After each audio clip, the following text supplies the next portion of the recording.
तो ये स्टोरी है एक आर्किया साम्राज्य की जो अपनी मैजिक पावर के लिए फेमस था। आर्किया नेशन एक टाइम पे बहुत ही पावरफुल था और उनकी संतानें जो मैजिक से ही जीवित होती थी और मैजिक से ही सांसें लेती थी। लेकिन जब मानव जाति से यहाँ आशीर्वाद छीन लिया गया, आर्किया ने अपना गौरव खो दिया और अपने पूर्व स्वरूप के एक कमजोर छाया में सिमट गया और यह नेशन बड़ी पावरफुल नेशनों के ऊपर निर्भर था जो कि सरवाइव करने के लिए एक महान राज्य से अरेंज मैरिज तय करती है। फिर हम स्टोरी के स्टार्टिंग में देखते हैं एक बच्चा दरवाजा खोलते ही कहता है, मुझे बताओ कि यहाँ सच नहीं है। फिर से सोचिए, अभी तक देर नहीं हुई है सिस्टर। यहाँ पर सन जेंडर कैटलिल आर्किया के सेकंड प्रिंस है। फिर हम एक लड़की और एक लड़के को देखते हैं तो लड़का बोलता है, अपनी आवाज नीचे रखो जेंडर, यहाँ सब्जेक्ट बाहरी लोगों के सुनने के लिए नहीं है। यहाँ पर सन डायोटिच कैटलिल आर्किया का सेकंड प्रिंस है। फिर जेंडर बोलता है, यहाँ कोई मजाक की बात नहीं है, क्या आप अपनी बहन पर दबाव डालोगे कैनेज रियोडन की भाई बनने में? क्या आपको पता है कि हमारे पीठ पीछे किस तरह की बातें फुसफुसाई जाती है? फिर कहते हैं कि आर्किया ने अपनी प्रिंसेस को साम्राज्य को बेचकर एक कायरता शांति खरीदी है। खून के प्यासे तानाशाह के लिए एक शाही खिलौना जो खेल के लिए प्रतिदिन दर्जनों लोगों के लिए जान लेते हैं। क्यों भाई क्यों? इस पे वो लड़के बोलती है, जेंडर यहाँ काफी है। वहाँ लड़की यूसेबिया कैटिल मार्किया की पहली प्रिंसेस, हम इसे बिया कहकर बुलाएंगे। वो कहती है, यहाँ मैं थी डायोट्रिच नहीं, और वो शादी कौन चाहता था? मैंने अपनी मर्जी से ये फैसला किया है और मैं चाहती हूँ कि आप आगे बढ़े। जेंडर बोलता है, लेकिन बिया कहती है, मैं ठीक हूँ। जेंडर बिया के पास आता है और कहता है, मैं नहीं समझा। तो बिया कहती है, आपसे हमारे फादर की देखभाल करना आपका कर्तव्य है। एक अच्छा लड़का बनने की कोशिश करो और डायोट्रिच की बात सुनो, और सबसे इम्पोर्टेंट बात, अपना भी ख्याल रखो। यहाँ सुन जेंडर बिया की गोद पर सिर रखकर रोने लगता है। उनको देख डायोट्रिच बोलता है, थैंक यू बिया, आर्किया के लोग आपके जीवन की ऋणी हैं। तो बिया मन ही मन कहती है, मैं हमेशा से जानती थी कि राजघराना में जन्मी किसी भी लेडी के लिए लव मैरिज यहाँ लग्जरियस चीज है। यह यूनियन आर्किया का एकमात्र उद्धार है। रिया दोन के खतरों को देखकर मुझे अपने भाग्यों को देखकर कोसने की जरूरत नहीं है। मुझे ऐसे उद्देश्यों को खुद को समर्पित करने के लिए सम्मानित महसूस करना चाहिए। और फिर उसके शादी का दिन आ जाता है। फ्रिस्ट बोलता है, यूसेबिया कैटरिल, क्या आप इस आदमी को कैचन रियोडन को लॉफुल हस्बैंड मानते हैं? बिया कहती है, हाँ मैं करूंगी, और वो मनी मन कहते इसलिए यहाँ साम्राज्य का योगदान है। तो पृष्ठ बोलता है, फिर देवी फेरर के नाम पर जो आरंभ और अंत की द्वारपाल है, मैं आप दोनों को हस्बैंड वाइफ घोषित करता। अब आप दोनों एक दूसरे से बॉन्ड बनाने के लिए किस कर सकते हैं। तो कैनेज बिया के सिर से कपड़े को हटाता है और उससे कहता है, अपनी आंखें बंद करो। तो कैनेज उसे किस करता है। किस करने के बाद कैनेज बोलता है, क्या तुम ठीक हो? इसमें बिया बोलती है, हाँ। और वो मनी मन कहते, अब जब हमने एक दूसरे से किस को एक्सचेंज किया है, अब पीछे मुड़ने का कोई रास्ता नहीं है। आज से शुरू हो रहा है। यहाँ मैन मेरा हस्बैंड है। फिर हम दूसरे सीन में देखते हैं बिया को वे अपने साम्राज्य में ले जाने लगते हैं। तो कैनेज बोलता है, रैंक बनाए और जाने की तैयारी करे। इसमें नाइट बोलते, एस योर हाइनेस। फिर हम बिया को देखते हैं जो कि गाड़ी के अंदर होती है और वो मनी मन कहती है, यहाँ तक कि शादी की दावत भी जल्दीबाजी में की गई। ऐसा लग रहा है जैसे कि मुझे बंधक बनाकर ले जाया जा रहा है। हालांकि सिचुएशन को देखते हुए यहाँ बात समझ में आती है। आखिरकार रियोडन अभी साम्राज्य के रूप में उभरा है, इसलिए सम्राट को ज्यादा टाइम दूर नहीं रहना चाहिए। शायद वह ऐसा व्यक्ति है जो राज्य के मामलों को अपने मामलों से ज्यादा पहले रखता है। हालांकि उसके इर्द गिर्द फैली अफवाह से उसे कसाई और अत्याचारी बताया गया है। उसे करीब से देखते हुए ऐसा लगता है कि उसे भगवान की शक्ति दी गई है। यहाँ की लड़ाई की वो अपने आसपास के लोगों में सम्मान की भावना पैदा करता है। मेरे जैसे शेल्टरेड प्रिंसेस से अपरिचित जिसे दुनिया की कोई भी वास्तविक अनुभव नहीं है, मेरे जैसे किसी के लिए भी यहाँ आसान नहीं है। आर्किया के शासन घराने के रूप में कैटरिल वंश को आर्कियन वुड का आशीर्वाद प्राप्त है। हर पीढ़ी में एक कैटरिल पृथ्वी की भीतर गहराई से बहने वाले प्रीमोडियल मैजिक का यूज करने के लिए जागता है, और इस वंश में वो मैं हूँ। अपने पावर से अपने साम्राज्य को बचाना, मुझे इस पीढ़ी की भूमिका को निभाना ही होगा। लेकिन मेरे पास जो मैजिक की सीन धारा है वो पर्याप्त नहीं है। क्या मेरी जैसी कोई असफल वाइफ या क्वीन के टाइटल को संभाल पाएगी? शायद जब साम्राज्य उग जाए तो मुझे बाहर निकाल दिया जाए। बहुत दयनीय है उसे बिया। तभी हम जंगल में एक पर्सन को देखते हैं जो कि अपने पावर का यूज करने लगता है। उसे देख बिया कहती है, वहाँ जंगलों के बीच में क्या है?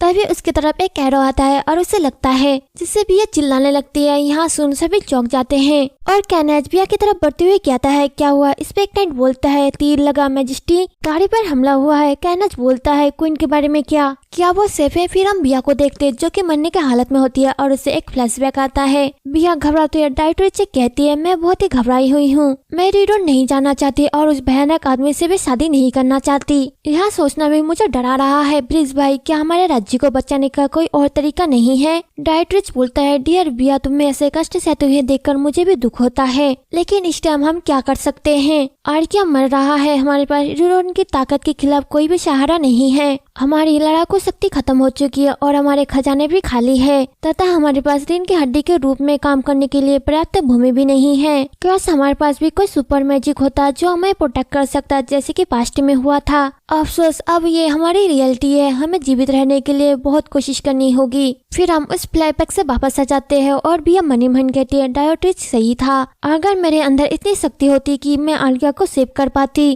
काश मैं अपने लोगों के लिए ज्यादा यूजफुल होती तो ऐसा कभी नहीं होता। यहाँ कहते हैं वो मर जाती तो कैनेथ चिल्लाते हुए कहता है इम्पेरिस इम्पेरिस अपनी आंखें खोलो इम्पेरिस। तभी भी अपनी आंखें खोलती है और मनी मन कहती है वहाँ क्या था, मुझे एक तीर लगा। और फिर वो अपने सामने खुद की डेड बॉडी देखती है और फिर कैनेथ को देखती है। कैनेथ चिल्लाते हुए कहता है इम्पेरिस उसे देख। भी मनी मन कहती है कैनेथ उसकी बाहों में मेरी बॉडी की और क्या मैं, इससे हमें पता चलता है कि बिया मर चुकी थी और उसकी आत्मा उसके शरीर से बाहर निकल चुकी थी। फिर वहाँ पे एक नेट कैनेथ से कहता है यूर हाइनेस इम्पेरिस पहले से ही। तो कैनेथ बोलता है मैं दोषी नहीं हूँ, इन उत्तरी कुत्तों पर भरोसा करना मूर्खता थी, मुझे कभी सहमत नहीं होना चाहिए था उनके छोटे से खेल में साथ देने के लिए। अब एक गठबंधन निरर्थक है, आर्किया के इस विश्वासघात की कीमत चुकानी ही पड़ेगी। यहाँ सुन बिया से रोकते है, कहते नहीं ऐसा मत करो रुको, लेकिन बिया की आवाज कोई भी नहीं सुन पाता है और कैनेथ बोलता है जल्दी से घर चलो और युद्ध की तैयारी करो। यहाँ सुन बिया चौंक जाती है और चिल्लाते हुए कहते हैं योर मैजेस्टी। और फिर वो रोते हुए मनी मन कहते हैं यह दुखदायक है, ऐसा लग रहा है जैसे कि मैं टूट रही हूँ, मेरे पैर क्यों नहीं चल रहे नहीं। तभी वहाँ पे एक पर्सन आता है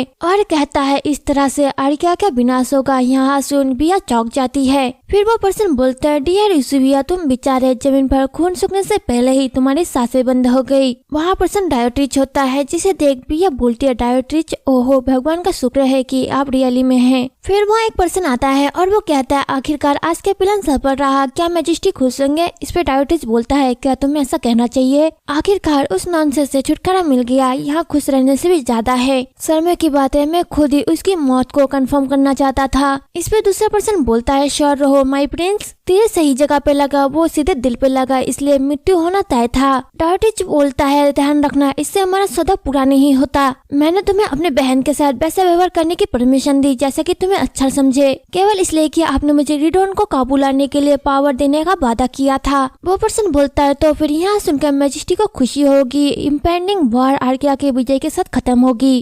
किंग डायोट्रिच के शासनकाल में आर्किया का साम्राज्य एक नए सिरे से उभरेगा जो पूरे महाद्वीप में फैलेगा। किसी भी मामले में यह दुर्भाग्य है कि कैनेथ ने उसे बिया की बॉडी को अपने साथ ले जाने का फैसला किया। लड़की एक मेष के रूप में पैदा हुई थी तो उसकी बॉडी यहाँ यूजफुल होती। सच में ये शर्म की बात है। यहाँ सब सुन बिया सदमे में आ जाती है और मनी मन कहती है क्यों ऐसा हुआ। और जैसा कि ब्लैक हुड वाले व्यक्ति ने वादा किया था जल्दी आर्किया और रीडोन के बीच भयंकर युद्ध शुरू हो गया। जहाँ तक मेरी बात है मैं जंगल में फंसकर एक भूत बन गई जहाँ मुझे मार दिया गया, मैं नरक में थी या फिर ऐसा मैं मानती थी। इस ट्रेजेडी के लिए कोई भी बेटर एक्सप्लेन नहीं था क्योंकि मुझे इसके लिए फोर्स किया गया था और मैंने देखा मदद करने में असमर्थ है, कोई अंतर लाने में असमर्थ है। यहाँ युद्ध खत्म करने का कोई भी संकेत नहीं दिखा। रीडोन पर आर्किया की प्रिंसेस की हत्या का आरोप लगाते हुए मेरे भाई ने अन्य नाजायज उत्तरी राज्यों को अपने झंडे तले लाकर युद्ध जीतने की कोशिश की। कैनेथ को उन्हें कुचलने में अधिक टाइम नहीं लगा, उसने एक के बाद एक विजय प्राप्त की जिससे आर्किया निवास के और करीब पहुंच गया। युद्ध के बाद हर एक चीज अपने अर्थ को खो बैठा। मेरे सुंदर आर्किया के जंगल और फूल के खेत और वे लोग भी जिन्हें मैं सबसे ज्यादा प्यार करती थी वे सब मेरी आंखों के सामने फीके पड़ गए। उनके ठंडे निर्जीव शरीर मेरी मृत्यु का क्रूर उपहास है। युद्ध के 3 साल बाद डायोट्रिच को बंधक बनाकर सम्राट कैनेथ के सामने लाया गया। फिर हम उस सीन में देखते जब डायोट्रिच को बंधक बनाया जाता है। यहाँ देख सभी नेट चिल्लाते ये कहते हैं मौत, उसे मौत मिलनी चाहिए। तो डायोट्रिच बोलता है बेईमानी गंदा गुलाम, हो सकता है कि तुमने मेरी फैमिली को मार डाला हो और इस महान भूमि को लूट लिया हो, लेकिन यह मत सोचे कि आप जीत जाएंगे। हाउस कैटल का अभिशाप आपको टाइम के लास्ट तक परेशान करेगा। कैनेथ बोलता है मैं समझ गया, अब आपका बोलना कभी भी खत्म ना हो, मैं यही चाहता हूँ आर्किया के किंग मरने के बाद भी, इसलिए मैं तुम्हारे चीखों को फॉलो करते रहूंगा ताकि मैं तुम्हें फिर से मार डालूं। यहाँ कहने के बाद वो उसे भी मार डालता है। फिर थोड़ी देर बाद एक नाइट आकर पूछता है कोई ऑर्डर है मैजेस्टी। कैनेथ बोलता है तुम्हें जरूर पूछना चाहिए, उन सबको आग में डाल दो। यहाँ सब देख बिया रोने लगती है और कहती है भाई क्या आप यही चाहते थे, क्या आप अपने भाई बहन और फादर को भी बलिदान करना चाहते थे। फिर वो जोर जोर से हंसने लगती है और आसमान की तरफ देखते हुए कहती है, मेरी बात सुनो आर्गेनवुड, मेरी पुकार सुनो और मुझ पर अपनी कृपा बरसाओ, मेरी आत्मा लो और अपने आर्या को एक और मौका दो, प्लीज मेरी मदद करो ताकि मैं फिर से शुरुआत कर सकूं और यहाँ सब होने से रोक सकूं। तभी आसमान में लाइट चमकती है और आवाज आती है, यूसुबिया मेरी डियर चाइल्ड।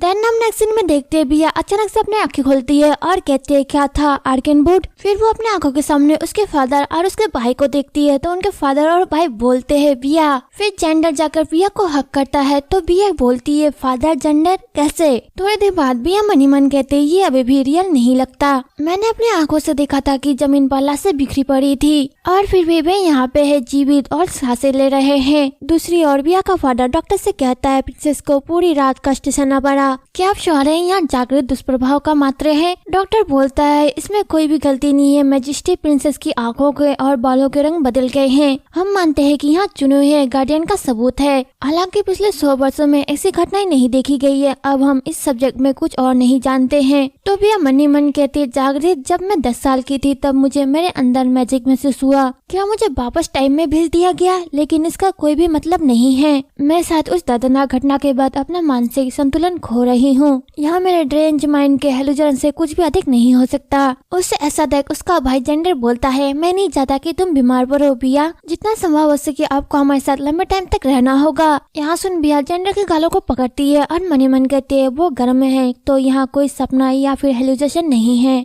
और फिर वो रोने लगती है तो जेंडर बोलता है, बिया। तो बिया मनी मन कहती है, आर्केडवुड ने सच में मेरी प्रार्थना का आंसर दिया है। फिर वो जेंडर को हक करती है और मनी मन कहते हैं, मुझे एक और मौका देने के लिए धन्यवाद, मैं इसे बर्बाद नहीं करूंगी, मैं वादा करती हूँ ईश्वर मैं अपनी फैमिली और अपने राज्य की रक्षा करूंगी चाहे कुछ भी कीमत हो। फिर हम दूसरी ओर देखते हैं बिया एक गमले के साथ होती है और मनी मन कहते हैं, मुझे इसे अचीव करने के लिए पावर की जरूरत होगी, गार्डियन हिस्ट्री का सबसे ग्रेट पावर। आर्गेनवुड आर्किया का गार्डियन देवता जीवन में वहाँ मानव बहन थी। हालांकि उसकी मृत्यु के बाद उसका दोबारा जन्म हुआ दुनिया के किनारों में जंगल में एक बड़ा चांदी का वृक्ष था जो कि उसकी कब्र के रूप में कार्य करता था। उसका राज्य इस पवित्र भूमि की सीमा पर है। आर्किया के लोग आर्गेनवुड की पूजा करने और आदर करने के लिए आए और बदले में जंगल ने उन्हें अपनी कृपा बरसाई। आर्गेनवुड से आशीर्वाद प्राप्त करने वाले लोग आर्किया के गार्डियन बन गए, ऐसे हीरो जिन्होंने हर आपदा और दुश्मन से लोगों की रक्षा की। लेकिन आर्किया के गौरव के दिन चले गए और आर्गेनवुड वहाँ आशीर्वाद अब फीका पड़ गया है। मनुष्य के क्षेत्र के साथ मैजिक लुप्त होने के कारण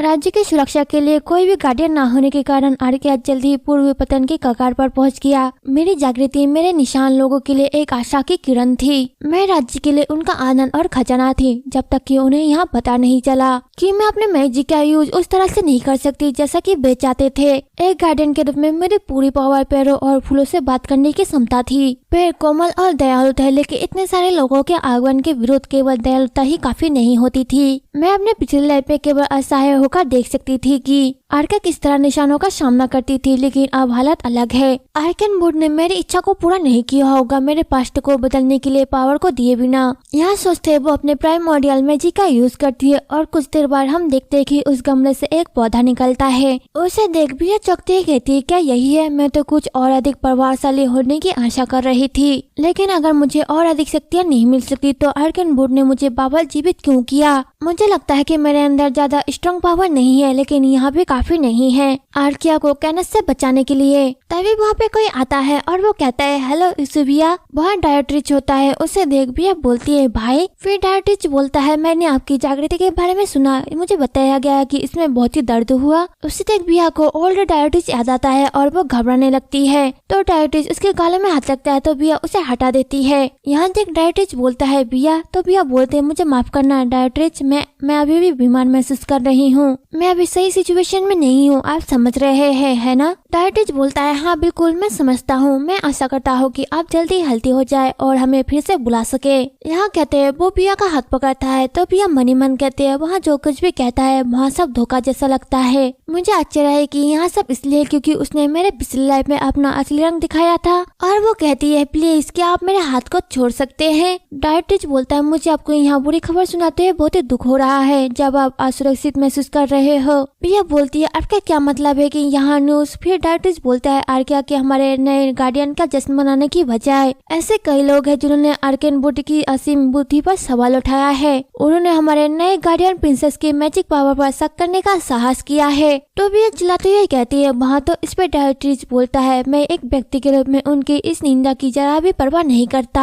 आपका जागरण एक सच्चा चमत्कार था, इसमें कोई भी शक नहीं है। लेकिन आप जानते हैं कि वे क्या कहते हैं जहाँ धुआं है वहीं आग है। लोग बस हताश है अपने लंबे टाइम तक गार्डियन के पूरी पावर को देखने के लिए। लेकिन उसी बिया अपने आप पर दोष देने की कोई भी जरूरत नहीं है। हम बुरे लोग हैं जो एक असहाय लड़की से इतनी उम्मीदें रखते हैं। तो बिया मनी मन के तेरू को मुझे याद है उसके शब्दों का लहजा और उसके चेहरे का एक्सप्रेशन। फिर हम एक फ्लैशबैक देखते हैं जहाँ पे बिया डायरेक्टर के पास दौड़ते हुए जाती है और कहती है डायरेक्टर मैं अब मैजिक का यूज कर सकती हूँ। मैंने गार्डन में फूलों से बातें की, उन्होंने मुझे अपनी खूबसूरत यादें दिखाई, वे बहुत ही सुंदर थी। क्या यहाँ कोई स्पेशल मैजिक हो सकता है? मैं यहाँ जानने के लिए इंतजार नहीं कर सकती कि मैं और क्या क्या कर सकती हूँ। इसमें डायरेक्टर बोलता है ओह डियर सिस्टर वहाँ लोगों के लिए आपके यहाँ मैजिक सस्ते पार्लर के ट्रिक से कुछ भी नहीं है। हमारे प्रजा को यहाँ जानकर कितनी निराशा हुई कि उनकी प्रिंसेस केवल घास भूसे से बात करने के अलावा और कुछ भी नहीं कर सकती। इसलिए तुम्हें कभी भी अपने पावर के बारे में किसी को भी पता नहीं चलने देना चाहिए। मैं तुम्हारी रक्षा करूंगा डियर सिस्टर। आपको कुछ भी करने की जरूरत नहीं है, बस मेरे साथ रहो और अपने भाई पर भरोसा रखो। फ्लैशबैक से वापस आने के बाद फिर बिया को कुछ महसूस होने लगता है। उसे देख डायरेक्टर बोलता है क्या हुआ है। तभी बिया की आत्मा के बिया से कहती है अपने आप को देखो, तुम अभी भी बहुत कमजोर हो। आप जैसा कोई भी व्यक्ति आर्किया की रक्षा कैसे कर सकता है और सही न्याय कैसे कर सकता है? आप कुछ भी नहीं कर सकते। उसे देख बिया मनी मन कहते हैं यहाँ सब तो मेरे दिमाग में है। फिर बिया की आत्मा बिया से कहती है आर्केनवुड आपको नहीं चाहता। आपका परमेश्वर तो बस आपको फिर से कष्ट भोगने देना चाहता है। यहाँ सुन बिया परेशान हो जाती है और वहाँ से भागते हुए कहती है नहीं। फिर वो एक जगह जाकर बैठ जाती है। उसे देख डायोटिस बोलता है बिया क्या तुम सच में ठीक हो? इसमें बिया बोलती है मैं ठीक हूँ। तो बिया मनी मन कहती है मुझे आर्केनवुड जाना है। मैं जानना चाहती हूँ क्या यहाँ किसी डिवाइन सत्ता की शासन थी, लेकिन मैं यहाँ पता लगाऊंगी कि वो मुझसे क्या चाहती थी, भले ही यह मेरी आखिरी बातें क्यों ना हो। देन हम नेक्स्ट सीन में दुनिया के किनारे उत्तरी जंगली जंगलों में देखते हैं बिया कुछ नाइटों को लेकर वहाँ पहुँचती तभी वहाँ पे बर्फीला तूफान आने लगता है। उन्हें देख एक नाइट बोलता है प्रिंसेस हमें वापस लौट जाना चाहिए, इस बर्फीले तूफान में बाहर रहना ये सेफ नहीं है। बिया कहती है अबे नहीं, अगर तुमसे नहीं होता तो तुम पीछे मुड़ जाओ। फिर हम एक फ्लैशबैक देखते हैं जहाँ पे बिया का फादर बिया से कहता है बिया आपका क्या मतलब है, आप जंगली जंगलों में प्रवेश करना चाहते हैं? बिया कहती है हाँ फादर, अब जब मैं जाग गई हूँ मुझे लगता है कि मुझे खुद को आर्केनवुड के सामने रखना चाहिए। फिर बिया का फादर बोलता है मेरी प्यारी बेटी आर्कियन के साम्राज्य के अलावा कोई भी आर्केनवुड के परिवेश में एंटर नहीं कर सकता। यहाँ तक कि राजाओं को भी इसकी अनुमति है, लेकिन हमारे जीवन भर में केवल एक ही मौका मिलता है। आर्केनवुड बहुत ही दयालु है, लेकिन फिर भी वहाँ पर भी तूफान की तरह कठोर और भयंकर हो सकती है। एक बार मैं उनकी पवित्र भूमि पर घुटनों के बल बैठा और यहाँ विनती की कि वो आपकी मॉम को फिर से जीवित कर दे, लेकिन मैंने कितनी भी प्रार्थना की उन्होंने मेरी इच्छा को पूरी करने से इनकार कर दिया। उन्होंने कहा कि मरे हुए को फिर से जीवित करना यहाँ देवी फ्रिया की इच्छा के विरुद्ध है। लास्ट तक मेरे पास कुछ भी नहीं बचा और एक बीमार शरीर जो उन भयानक जंगलों के कड़कती ठंडक से ग्रस्त हो गया था। अगर वहाँ भी तुम्हें कुछ हो जाए तो? बिया कहती है चिंता मत करो फादर, मैं वादा करती हूँ कि अगर बर्फीला तूफान और अधिक बढ़ जाए तो मैं वापस आ जाऊंगी। मैं आर्कियन की गार्डन हूँ और आर्केनवुड की चुनी हुई वंश की प्रिंसेस। हमारी देवी मुझे नहीं ठुकराएगी। मुझे यह पता है कि वो बताएगी कि हमारे राज्य को बचाने के लिए मुझे क्या करना चाहिए।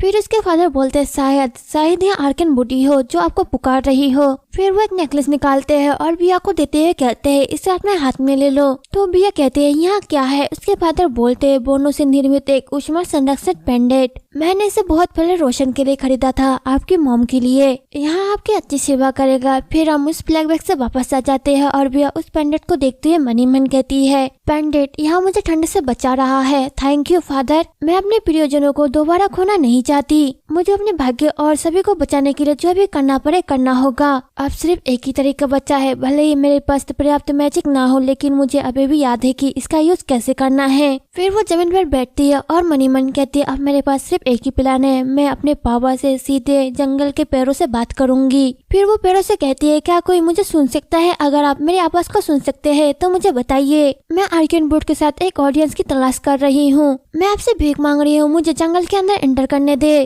तभी अचानक से आसमान साफ हो जाता है और बर्फीला तूफान भी खत्म हो जाता है। इन्हें देखना बोलते बर्फीला तूफान वो हट गया। फिर विया बोलती है, ऐसा लगता है कि आर्केनवुड ने मुझे आंसर दिया है। फिर वो अपने नाइटो से कहती है, तुम दोनों यहीं पर रुको और मेरे आने का वेट करो। यहाँ के वो वहाँ से आगे बढ़ती है। आगे बढ़ते हुए वो मनी मन कहती है, जंगल के अंदर बहुत ही ठंडा है, मैं अपने हड्डियों तक ठंड महसूस कर सकती हूँ। तभी बिया को कोई बुलाता है और बिया के आसपास चांदी के पत्ते गिरने लगते हैं, जिन्हें देख बिया मनी मन कहती है, चांदी के पत्ते, यहाँ आर्केनवुड है। फिर वहाँ आर्केनवुड बिया से कहता है, तो एक बार हम फिर से मिल रहे हैं, इस बार आप क्या चाहते हैं? यहाँ सुन बिया मनी मन कहते हैं, एक बार फिर से? मैंने यहाँ आवाज सुनी है, मैंने सुनी है यहाँ पिछली लाइफ में। और वो कहते हैं, ये महान आर्केनवुड आर्किया की सदैव सतर्क देवी, मैं पूछूंगी कि किस डिवाइन उद्देश्य से मुझे फिर से वापस लाया गया। मुझे जिस रिजल्ट से डर लगता है उससे बचने के लिए मुझे क्या करना चाहिए? मैंने पहले ही अपनी आत्मा को समर्पित कर दिया है, मैं उस वादे को निभाने के लिए तैयार हूँ। लेकिन मैं आपसे विनती करती हूँ कि आप मुझे पावर दे ताकि मैं अपने लोगों को प्रोटेक्ट कर सकूं। बदले में मैं आपकी इच्छा का साधन बनूंगी। आर्केनवुड बोलता है, इसे बिया, ऐसा लगता है कि तुमने खुद को ही गुमराह कर लिया है। हालांकि यह सच है कि मैं इस पूरे टाइम में आप पर नजर रख रहा था। मैंने कभी भी आपके प्रार्थना का आंसर नहीं दिया। यहाँ विशेष अधिकार केवल आर्किया के राजाओं से ही आरक्षित है, आप जानते हैं। तब यह बोलती है, मैं जानती हूँ, लेकिन मैं श्योर हूँ कि वहाँ आपकी ही आवाज थी जो मुझे वापस ले आई। मैंने सोचा कि मुझे अपना काम वापस करने के लिए वापस लाया गया है। आर्केनवुड बोलता है, घर जाओ, इससे भी आपका नया शरीर इतना कमजोर है कि वो इन जंगल की कड़कती ठंडों को सहन नहीं कर सकता। आपका बोना पेंडेंट यहाँ इस जंगल में लंबे टाइम तक नहीं टिकेगा। अपने फादर जैसा भाग्य पाने से पहले ही घर चले जाओ। बिया बोलती है, मुझे परवाह नहीं, मैं यहाँ मरना पसंद करूंगी इसकी बजाय कि मैं अपने सभी प्रियजनों को युद्ध में मरते हुए देखूं। इसे रोकने में अवेल हुए बिना आर्केनवुड बोलता है, उसे बिया। तो बिया बोलती है, प्लीज इस बार मुझे अपने प्रियजनों की रक्षा करने दो और आर्किया को बचाने दो। अपने हाथों से मुझे बताओ कि मैं ऐसे कैसे कर सकती हूँ। यहाँ कहते वो नीचे बैठ जाती है। आर्केनवुड बोलता है, यदि यही आपका संकल्प है तो मेरे पास कोई भी चॉइस नहीं बचता। फिर भी आप एक गार्डियन थे, आपका मैजिक कमजोर था क्योंकि अब मेरे पास बांटने के लिए ज्यादा पावर नहीं थी। इस तरह से आपने अपने पिछले लाइफ में जो भी पीड़ा झेली है उसके लिए मैं ही दोषी हूँ। मैंने अपनी बची हुई लाइफ फोर्स को आपके साथ साझा करने का डिसीजन लिया है। शायद आप अपने भाग्य को चुनौती देकर आर्किया के भविष्य को बदल सकते हैं। तो बिया कहती है, आपकी लाइफ फोर्स। तभी बिया की आत्मा आती है और बिया से कहती है, उस पर भरोसा नहीं किया जा सकता। फिर आर्केनवुड बोलता है, अब आपको रोकने वाला कोई भी नहीं है। तो बिया की आत्मा बोलती है, तुम्हें फिर से एक दुखद मौत का सामना करना होगा पिछले लाइफ की तरह। तो बिया बोलती है, इस बार नहीं, अगर यही मेरा भाग्य है तो ऐसा ही हो। लेकिन यहाँ के अगर बिया अपने पावर का यूज करने लगती है तो इसके चारों ओर कांटेदार बेलें उगने लगती है। उसे देख बिया बोलती है, अब मैं इससे डरने वाली नहीं हूँ। देन हम नेक्स्ट सीन में देखते हैं बिया अपने साम्राज्य को प्रोटेक्ट करने के लिए उसी बेल का अपने बॉर्डर पर यूज करती है। फिर एक नाइट आराम कर रहा होता है, तभी दूसरा नाइट आकर उसके सिर पर मारता है और कहता है, क्या तुम्हारा दिमाग खराब हो गया है? ठीक से खड़े हो जाओ और अपनी ड्यूटी को पूरा करो। इसमें वो नाइट बोलता है, सॉरी सर। तो कैप्टन बोलता है, सिर्फ इसलिए कि यहाँ सब कुछ शांत हो गया है, आप ऐसे नहीं रह सकते। तभी वहाँ पे बिया आती है और वो कहती है, मैं देख सकती हूँ कि आपसे कोई नहीं बच सकता कैप्टन। उसे देख कैप्टन बोलता है, यू आर हाइनेस, आप और आर्किया पर पहर का आशीर्वाद। बिया जो कि अब 20 साल की हो चुकी थी, फिर वो कैप्टन से बातें करते हुए दूसरी ओर जाने लगती है। फिर वो कैप्टन बोलते, आपके द्वारा सीमा की निरीक्षण करने के बाद पीड़कों की संख्या में भारी गिरावट हुई है। बिया कहती है, मुझे खुशी है कि मेरी पावर काम आई। कैप्टन बोलता है, सिर्फ एक छोटी सी मदद नहीं, आपके द्वारा बनाए गए स्पाइरली बेलों के पौधों का प्रतिरोध मजबूत हो गया और आपके द्वारा बनाए गए तीरे और ढाले जिसे गिराने की कोशिश करते थे शैतानों को भी कठिनाई होती है। यहाँ मजाक लग सकता है लेकिन कई बार मुझे लगता है कि आप एक साथी योद्धा है। तो बिया बोलती है, साथी योद्धा, और वो अपने पिछले लाइफ को याद करने लगती है। फिर बिया बोलती है, आप जैसे दिखते उससे कई अधिक खूबसूरत है। तो वो कैप्टन बोलता है, हाँ। फिर बिया मनी मन कहती है, जब से मैं अपने पार्ट से लौटी हूँ 10 साल बीत चुके हैं। सिल्वर फॉरेस्ट से मिलने के बाद मैं स्वतंत्र रूप से पावरफुल मैजिक का यूज करने के लिए अवेलेबल हो गई हूँ और इसके लिए थैंक यू कि मैं मजबूत पौधों को जल्दी से विकसित करने के लिए अपने मैजिक का यूज कर सकती हूँ। मॉन्स्टरों को रोकने के लिए सीमा के क्षेत्र के चारों ओर अवरोध और जंगल बनाए और मैजिक से भरा तीर भी बनाया जा रहा है, लेकिन मैं फिर भी लापरवाह नहीं हो सकती। कोना साम्राज्य और रिडोन के बारे में खबरें इस टाइम अक्सर सुनने को मिल रहा है। इस तरह से मैं तो आकाया पहुंच जाऊंगी। इससे कोई फर्क नहीं पड़ता है कि मैंने कितनी महान सैन्य पावर का डिसीजन लिया है। कोना से लड़ने के लिए यहाँ पर्याप्त नहीं है, नहीं चाहिए, हम साम्राज्य से नहीं लड़ सकते। नहीं, मैं आर्किया को किसी भी तरह उस दुर्घटना में नहीं देख सकती जैसे कि मैंने अपने पिछली लाइफ में किया। मैं अपने साम्राज्य को बचाने के लिए कुछ भी करूंगी। तभी वहाँ पे एक नाइट आता है और वो कहता है, प्रिंसेस, हम रिडोन साम्राज्य के लिए बड़ी मुसीबत में हैं। रिडोन साम्राज्य से फिर से मैसेज आया है। यहाँ सुन भी हम मन ही मन कहते, भले इसका मतलब कैनस से फिर से शादी करना क्यों ना हो। फिर हम दूसरी सीन में देखते हैं, कैनस का लेटर एक पर्सन बोलता है और उसमें लिखा होता है, मैं समझौते में जो कुछ भी चाहता हूँ वहाँ प्रिंसेस से, इसके अलावा मुझे कुछ भी नहीं चाहिए। यहाँ पढ़ने के बाद वो पर्सन बोलता है, यहाँ सभी मैसेज रिडोन साम्राज्य से है। यहाँ सुन एक पर्सन चिल्लाते हुए कहता है, अपने प्रिंसेस को छोड़ना यहाँ कहना अपमान है। फिर दूसरा पर्सन बोलता है, आप प्रिंसेस को ऐसे बुरे आदमी के हाथों कैसे भेज सकते हैं। यहाँ सब देख बिया मनी मन कहती है, मेरे पिछले लाइफ ने आपने मुझे कैनस के बाद ऐसे भेजा जैसे कि आप इसका ही इंतजार कर रहे हो। अब आप सभी बहुत ही गुस्से में दिख रहे हैं। केवल एक चीज जो वैसे ही है, वहाँ कैनस का मैसेज है। एक आदमी जो गुलाम से सम्राट बना, हो सकता है कि उसने उतना ही अपमान सहा हो जितना मैंने अपने पिछली लाइफ में अनुभव किया था, इससे अधिक नहीं। क्या इसलिए वह इतना क्रूर और निर्दयी व्यक्ति बन गया? यहाँ मेरा मसला नहीं है। फिर एक पर्सन बोलता है, तो क्या सरदार ने सोचा कि हमारी सेना साम्राज्य से लड़ सकती है? इस पे डायोटिच बोलता है, बेशक मुझे अपनी खूबसूरत बहन को एक क्रूर साम्राज्य में भेजना बहुत ही गुस्सा आया, लेकिन आर्किया साम्राज्य के उत्तराधिकारी के रूप में मुझे सबसे पहले उनके हितों के बारे में सोचना चाहिए। यहाँ सुन भी मन ही मन कहती है, बकवास, तुम बस मुझसे छुटकारा पाना चाहते हो। फिर डायोटिच बोलता है, उसे भैया आप खुद ही आर्किया के गार्डियन है, इसलिए आपको अपने भाई को समझना चाहिए, है ना? भैया कहते हैं, बेशक भाई, मैं काफी टाइम से इसका इंतजार कर रही थी। फिर हम इसके एक हफ्ते बाद देखते हैं। डायोटिच भैया से बोलता है, शादी की कांग्रेचुलेशन। भैया बोलती है, आपको यहाँ पे क्या लाया? इस पे डायोटिच बोलता है, आपको ऐसे भी होने की जरूरत नहीं है ना? कल आपके रिडोन जाने से पहले बस मैं अलविदा कहना चाहता था। हम कुछ टाइम तक नहीं मिलेंगे, इसलिए अपने भाई के प्रति थोड़ा नरम रहो। भैया कहती है, अगर तुम्हें मुझसे कोई काम है तो जल्दी बताओ। डायोटिच भैया को एक पेंडेंट देते हुए कहता है, इसे ले लो। तो भैया उसे लेती है और कहते हैं, यहाँ पेंडेंट? डायोटिच बोलता है, सिर्फ यहाँ नेकलेस नहीं है, आपको अपनी आंखों को साफ करने की जरूरत है। इसे भैया यहाँ एक कम्युनिकेशन आर्ट पर है, उनका कहना है यहाँ एक मैजिकल आइटम है जो बहुत लंबी दूरी तय करने के बाद भी तुरंत ही कम्युनिकेशन कर सकती है। मैं यहाँ तुम्हें दूंगा जब तक कि आप साम्राज्य में रहते हैं। कैनस के कमजोरियों को पता लगाइए और यहाँ सब मुझे बताइए। भैया कहती है, आप चाहते हैं कि मैं उससे प्यार करूँ? क्या साम्राज्य का उनके साथ अरेंज मैरिज होना यहाँ काफी नहीं है? तो डायोटिच बोलता है, शादी तो बस एक धोखा है जब तक हमें उनसे बाहर नहीं मिल जाता जो हम चाहते हैं। भैया कहती है, अगर यहाँ कैनस को पता चल गया तो सिचुएशन बुरी हो जाएगी और युद्ध होगा। डायोटिच बोलता है, युद्ध हो सकता है, तुम बहुत ही भोली हो इसुबिया। अब मैं साम्राज्य के साथ युद्ध की तैयारी करने के लिए आपके पास आया हूँ। यहाँ सुन भैया चौंक जाती है और मनी मन कहती है, युद्ध की तैयारी? फिर डायोटिच बोलता है, अगर कोई अंतर हो मैं जल्दी साम्राज्य पर हमला करूंगा। मैं उत्तर से अन्य लोगों के साथ भी कांटेक्ट किया है। इसके अलावा मेरे पास बहुत ही पावरफुल प्लान है। अगर आप सावधानी से तैयारी करते हैं तो कैनस को मारना मुश्किल नहीं होगा। तो भैया मनी मन कहती है, एक पावरफुल प्लान? मुझे तुरंत ही इसका एहसास क्यों नहीं हुआ? मेरे भाई को यहाँ मैजिक आइटम किसी भी तरह नहीं मिल सकती, सच है, जब तक कि किसी पावरफुल मैच की मदद ना ली जाए जो आर्ट वर्क भी कर सकता है। भाई ने फिर से उस चुरे से हाथ मिलाया। उन्होंने फिर से उत्तरी कांटेक्ट बनाने या युद्ध शुरू करने की कोशिश की।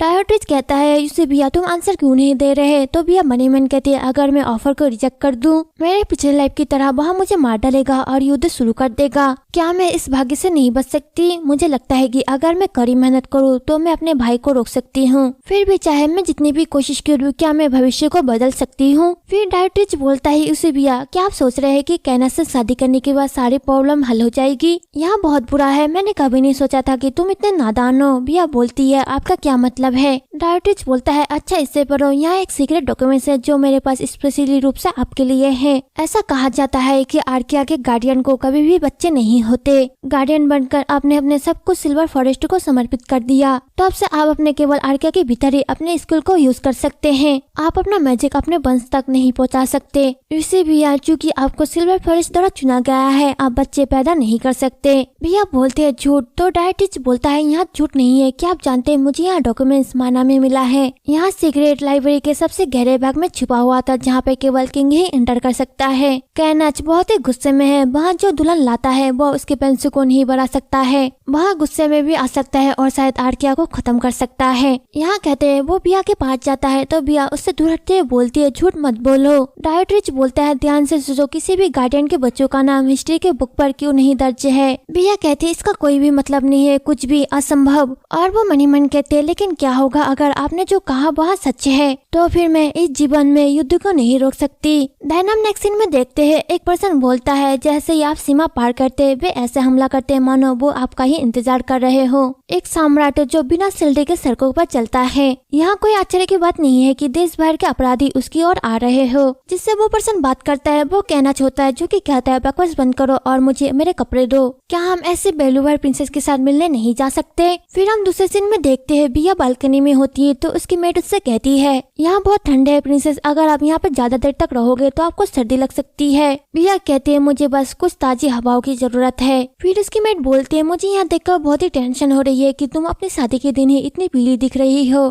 क्या आपको कल रात सोने में परेशानी हुई? तो बिया मनी मन कहते, कल रात डायोट्रिच के चले जाने के बाद मैं पूरी रात आर्किया के हिस्ट्री के बारे में सोचती रही और यहाँ सच था, किसी भी बुक में गार्जियन के बच्चों के बारे में नहीं बताया गया है। मैक्स के बच्चों को मैजिक का यूज करने की क्षमता विरासत में मिलती है, इसलिए शायद कैनस मुझसे शादी करना चाहता है, एक ऐसे उत्तराधिकारी को पैदा करना जो मैजिक करना जानता हो। हालांकि गार्डियन जन्मजात से मैजिक से अलग होते हैं। हमारा मैजिक गार्डियन बुट द्वारा जन्म से नहीं मिलता, बल्कि चयन के टाइम समय के बाद दिया जाता है। डायोट्रिच सही था, गार्डियन के बच्चे नहीं हो सकते, मेरे भी बच्चे नहीं हो सकते। अब मुझे क्या करना चाहिए? अगर सम्राट को पता चला कि मैं बांझ हूँ तो वो कॉन्ट्रैक्ट को तोड़ सकता है। तभी किसी की आवाज आती है जो कि कहता है, आर्किया के लोग सुनो, मैजेस्टी सम्राट हमारे दो राष्ट्रों के बीच शादी को सील करने के लिए आपके पास आए हैं। यहाँ सुन बिया बालकनी से उसे देखने लगती है तो उसकी मेट बोलती है, योर हाइनेस। फिर बिया केनस को देखती है और मनी मन कहती है, यहाँ वहाँ है केनस रिडोन। फिर हम बिया को हॉल में देखते हैं जो कि मनी मन कहती है, कोई रास्ता सोचना होगा, इस तरह से गठबंधन विफल हो जाएगा और मैं चाहे कुछ भी करूँ आर्किया पर रिडोन के आक्रमण को नहीं रोक पाऊंगी। सोचो सोचो, कल रात डायोट्रिच ने मुझे अपने साइड में करने की कोशिश की, बजाय इसके कि वो मुझे मार डाले जैसे कि उसने मेरे पिछली लाइफ में किया था। इस उद्देश्य में उसने गार्डियन के सच्चाई को भी उजागर किया। भाई शायद अपने खेल में मुझे एक मोहरे की तरह यूज करना चाहता है, बस इतना ही, जितना मैं उसे यूजफुल लगूंगी वो मुझे छुटकारा पाने से पहले 2 बार सोचेगा।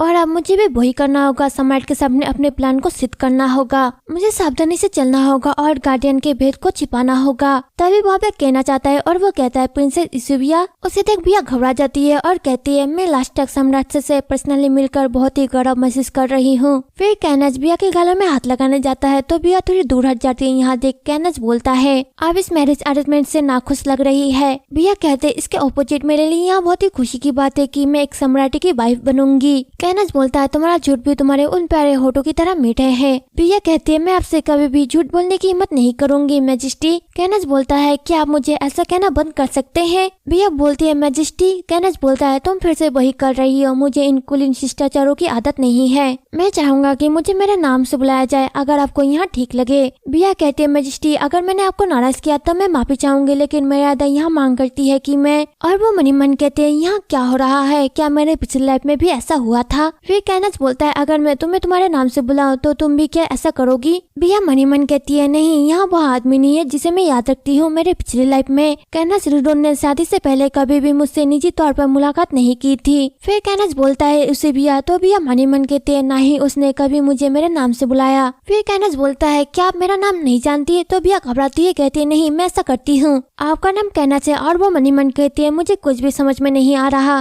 देन हम नेक्स्ट सीन में देखते हैं बिया को उसकी शादी के ड्रेस में देखकर मेट बोलती है, मैं नहीं जानती कि मैं और क्या कहूँ, लेकिन आप बहुत ही सुंदर लग रही है। बिया कहती है, वाह वाह सेसिल, अपने आंसू पोंछो। फिर सेसिल कहते हैं, यहाँ देखकर मेरा दिल टूट गया कि हाइनेस को इतनी जल्दीबाजी में की गई शादी के लिए मजबूर होना पड़ा। प्रिंसेस, आप इससे भी अधिक के हकदार है, आपको इस सुंदर ड्रेस बने गलियारे में जाना चाहिए था। तो बिया मनी मन कहते, पार्टी में जाने से पहले मैंने जो पहना था इसकी तुलना में यहाँ कहीं अधिक महंगा है। फिर सेसिल बिया को हक कर रोते हुए कहते, प्लीज हमें मत छोड़िए हाइनेस। तो बिया कहते, रो मत सेसिल, ऐसा नहीं है कि मैं युद्ध के लिए जा रही हूँ, यहाँ तो बस एक शादी सेरेमनी है। और वो मनी मन कहते, फिर भी सम्राट जी की ओर जाने का मतलब है कि मैं अपनी जान को जोखिम में डाल रही हूँ। यह आदमी मेरा हस्बैंड बनने वाला है। उसने मेरे मातृभूमि को बंधक बना लिया और एक ऐसे बारिश की उम्मीद कर रहा है जो मैजिक कर सके, और मेरे लोगों को सुरक्षा करने का एकमात्र तरीका यहाँ है कि मैं उसे विश्वास दिला सकूं कि मैं उसकी मांग को पूरा कर सकती हूँ। यहाँ सोचते हैं वो मेरे सरमनी में आती है। फिर पृष्ठ उनको बोलते हैं, आरंभ और अंत के द्वार पर देवी फेयर के नाम पर मैं आपको हस्बैंड वाइफ घोषित करता हूँ। तो भी मनी मन कहते नहीं, युद्ध के दौर पर दुश्मन एक दूसरे पर वार कर रहे हैं। फिर पृष्ठ बोलते हैं, आप एक दूसरे से बॉन्ड बनाने के लिए किस करे।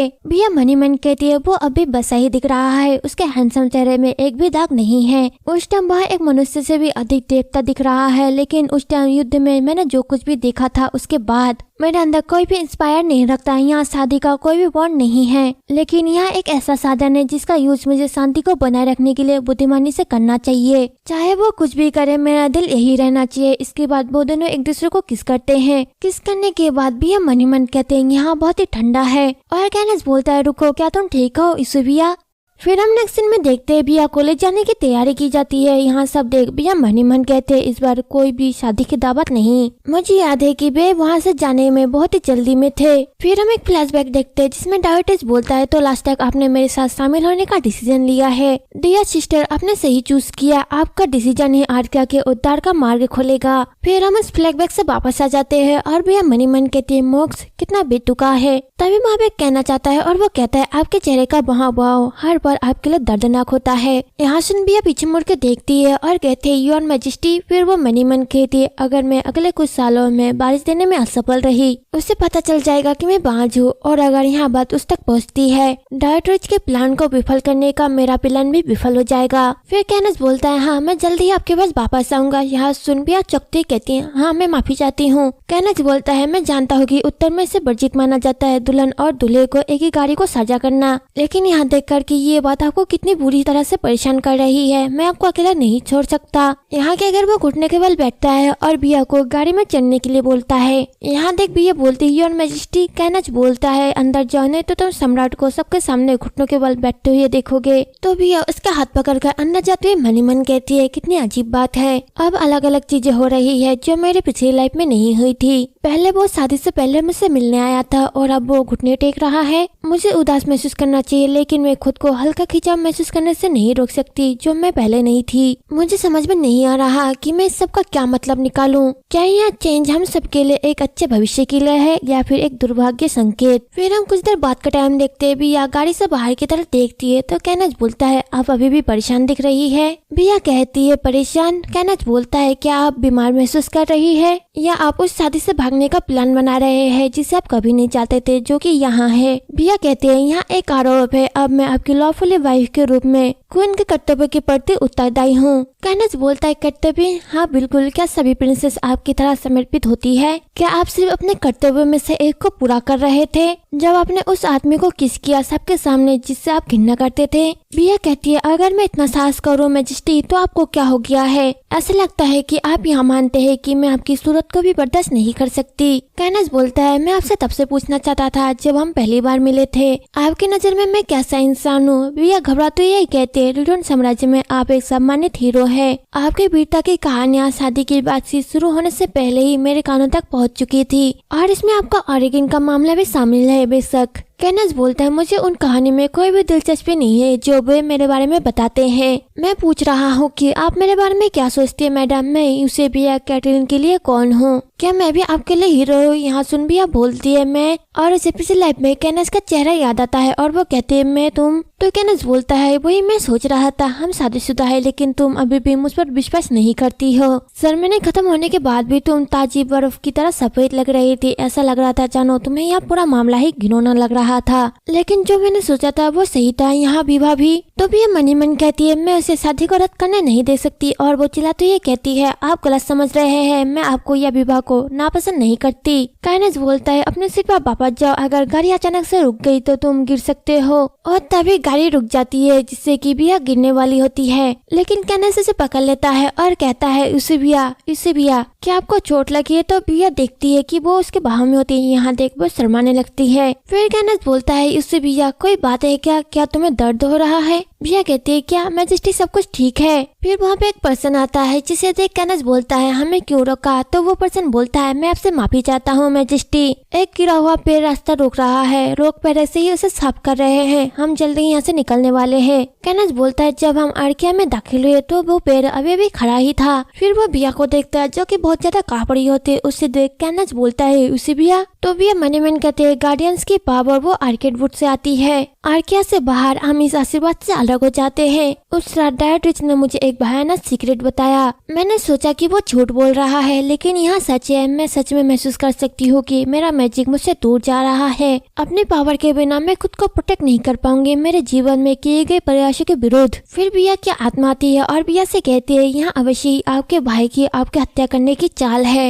यही तो वो प्लान बना रहा है। वो तुमसे छुटकारा पाना चाहता है और युद्ध शुरू करना चाहता है। बेचारी आज्ञाकारी उसे भैया तुम फिर से यहीं पर नष्ट हो जाओगे अकेले और निराश में। तो भैया रोती है कहती है बस करो, मैं और एक शब्द नहीं सुनूंगी प्लीज। तो कैनेज भैया को हक करता है और कहता है उसे भैया जितना हो सके उतने धीरे और गहरी सांसें लेने की कोशिश करो। अपने चारों ओर देखो कुछ भी नहीं हुआ है और आप सेफ है। यहाँ पे कोई भी नहीं है, आपको कौन चोट पहुँचाना चाहेगा। यहाँ सुन भैया चुप हो जाती है और वो शर्माने लगती है। देन हम नेक्स्ट सीन में देखते हैं कैनेज बोलता है मैं आपसे माफी चाहता हूँ। तो भैया कहते हैं किस लिए। कैनेज बोलता है पूरे दिन अपने रवैया से आपको परेशान करने के लिए, शायद इसी वजह से यहाँ ट्रिप आपके लिए इतनी थकाऊ भरी रही। मैंने जानबूझकर आपका ध्यान आकर्षित किया क्योंकि आपने मुझे उच्च सम्मान की दृष्टि से नहीं देखा। हालांकि मुझे पहले से ही पता था कि तुम्हारे जैसी टैलेंटेड लेडी कभी भी मुझसे संतुष्ट नहीं होगी। सच्चाई को एक्सेप्ट करना अभी भी कठिन था, लेकिन तुम चाहे मेरे बारे में जो भी सोचो मैं हमारी शादी को रद्द नहीं करूँगा। हमारे राष्ट्र के बीच शांति बने रहेगी, मैं तुम्हें अपना वचन देता हूँ। तो अगर आप कर सकते हैं तो प्लीज मेरी और इस भय आंखों से ना देखिए।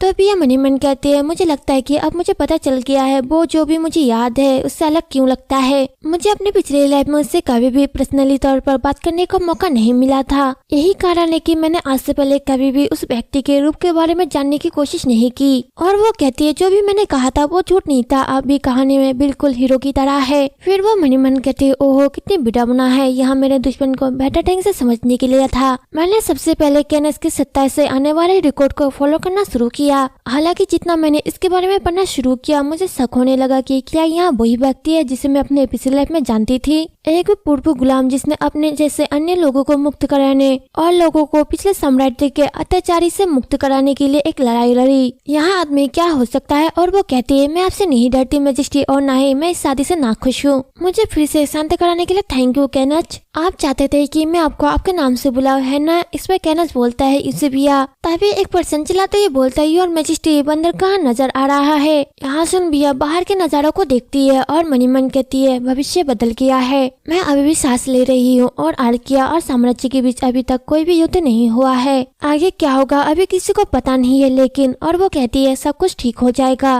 फिर हम दूसरी ओर देखते हैं एक पर्सन बोलता है मैजेस्टी क्या सोच रहे थे, क्या मेरी सेरेमनी जल्दी ही खत्म नहीं हो गई थी। क्या वे सचमुच ही वचन पूरा करने के बाद चैंपल से बाहर निकल गए थे। जहाँ तक मुझे याद है वो काफी टाइम से आर्किया के प्रिंसेस से शादी करने की बात कर रहे थे। इस पे दूसरा पर्सन बोलता है एक मैसेज आया है, माय लॉर्ड सम्राट की सवारी जंगल से निकल चुकी है। इस पे पहला पर्सन बोलता है ओ अच्छा ऐसा है तो फिर ये सब ठीक है, चलो चले और देखे कि हमारी आदरणीय गुण किस तरह की लेडी है। यहाँ पर सैरिडोर साम्राज्य के पहले सेक्रेटरी बैरन ओस्लियन बायरन है। फिर हम पहले सीन में देखते हैं भी यह गाड़ी से उतरती है और कहती है ओहो यहाँ कितना शानदार जहाज है। कैनस बोलता है यहाँ लगोरा जहाज आगे आने वाली लंबी ट्रिप के लिए अवेलेबल नहीं होगा, अपने कदमों पर ध्यान रखे, अंधेरे में देखना कठिन है। पिया कहती है मैजेस्टी आप बहुत ही ज्यादा टेंशन लेते हैं, मेरी आंखें पूरी तरह से खुली है। तभी पिया का पैर फिसल जाता है। यहाँ देख कैनस फिर से उसे पकड़ लेता है। फिर पिया बोलती है थैंक यू, ऐसा लगता है कि मुझे सच में अपने कदमों पर ध्यान देना चाहिए था। तो कैनस बोलता है प्लीज मुझे आपकी सहायता करने के लिए परमिशन दे। इस पे पिया बोलती है ओहो हाँ लेकिन मैं खुद चल सकती हूँ। कैनस बोलता है मैं जोर देकर कह रहा हूँ कि आपके घुटनों पर चोट लग सकती है। पिया कहती है मैं कांच से नहीं बनी हूँ, उनको देख। ओसिल बोलता है सच में यहाँ कितना आश्चर्यजनक व्यू है मैजेस्टी। उसे देख कैनेस बोलता है ओसिल, फिर बिया भी मनी मन कहती है ओसिल बैनर। फिर ओसिल बोलता है देर से इंट्रोड्यूस कराने के लिए मैं माफी चाहता हूँ। लॉर्ड ओसिल बैनर आपकी सेवा में है। ओसिल बैनर एक साधारण फैमिली का व्यक्ति जो एक गरीब देहाती सरदार के घर में पैदा हुआ था। उन्होंने लाभ कमाने वाली अपनी अद्भुत क्षमता से अपने घर को संकट से उभारा। अपने जीवन में सीखे गए सबक से उन्होंने दूसरों को जज करना, उन्होंने खुद के टैलेंट के आधार पर सीखा, ना कि खून के आधार पर। और इससे उन्हें कैनेस रिडोन के महानता का एहसास हुआ, जो एक साधारण गुलाम नाइट से अधिक कुछ भी नहीं था। कैनेस के राजनीतिकार के रूप में ओसल क्रांति को विजय की ओर ले गया। इसी तरह उनकी रिडोन के शाही दरबार में सत्ता की पोजीशन सेफ हो गई। फिर भी मनी मन कहती है मैं कैसे भूल सकती हूँ, मेरी सभी जांचों में उनका नाम हमेशा कैनेस के साथ मेंशन किया गया था। ऐसा लग रहा है जैसे कि मैं किसी लेजेंड कैरेक्टर को देख रही हूँ। फिर ओसिल बोलता है मैं क्या आपकी कोई मदद कर सकता हूँ मैजेस्टी। इसे बिया बोलती है हाँ नहीं। तो किचन बोलता है ओसिल ना केवल मेरे क्लोज फ्रेंडों में से एक है, वहाँ मिनिस्ट्री ऑफ इंटीरियर के हाई रैंक ऑफिसर भी है। उसे परिचित के रूप में रखना कोई भी नुकसान वाली बात नहीं होगी। बिया कहती है अच्छा ऐसा है, मैं यूसेबिया कैटेगरी। ओ हाँ ठीक है, मैं यूसेबिया रिडोन। मुझे लगता है